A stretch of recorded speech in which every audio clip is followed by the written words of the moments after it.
welcome to Film Tips in Seconds, and today we are discussing what is balance in composition. എങ്ങനെയൊക്കെ frame ചെയ്താലും നമ്മൾ ഇതുവരെ പറഞ്ഞിട്ടുള്ള എല്ലാ ഡിസൈൻ പ്രിൻസിപ്പിൾസ് യൂസ് ചെയ്താലും നമ്മുടെ ഫ്രെയിംസ് ബാലൻസ്ഡ് ആയിരിക്കണം.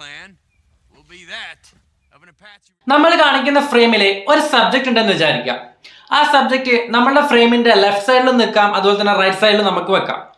അപ്പോൾ ലെഫ്റ്റ് സൈഡ് നമ്മൾ സബ്ജക്റ്റിനെ വെക്കുന്നു, റൈറ്റ് സൈഡ് കംപ്ലീറ്റ്ലി നമ്മൾ എംപ്റ്റി ആണ്. ഇങ്ങനെ കാണിക്കുന്ന ഒരു ഫ്രെയിം എന്ന് പറയുന്നത് അൺബാലൻസ്ഡ് ആയിരിക്കും. സാധാരണ രീതിയിൽ സിനിമകളിലൊക്കെ ഈ ഒരു ബാലൻസ് മെയിൻറ്റെയിൻ ചെയ്യാൻ വേണ്ടി യൂസ് ചെയ്യുന്നത് എന്താണെന്ന് വെച്ച് കഴിഞ്ഞാൽ റൂൾ ഓഫ് ഓഡ്സ് എന്ന് പറയും. അതായത് ഒന്നിൽ കൂടുതൽ സബ്ജക്ട്സ് നമ്മളുടെ ഫ്രെയിമിൽ വരുന്നുണ്ടെന്നുണ്ടെങ്കിൽ അവരെപ്പോഴും ഒരു ഗ്രൂപ്പാക്കി നിർത്തുന്ന സമയത്ത് നമ്പർ ഓഫ് ഓഡ്സ്, അതായത് ഓഡ് നമ്പേഴ്സിൽ എന്ത് ചെയ്യുക, പ്ലേസ് ചെയ്യുക.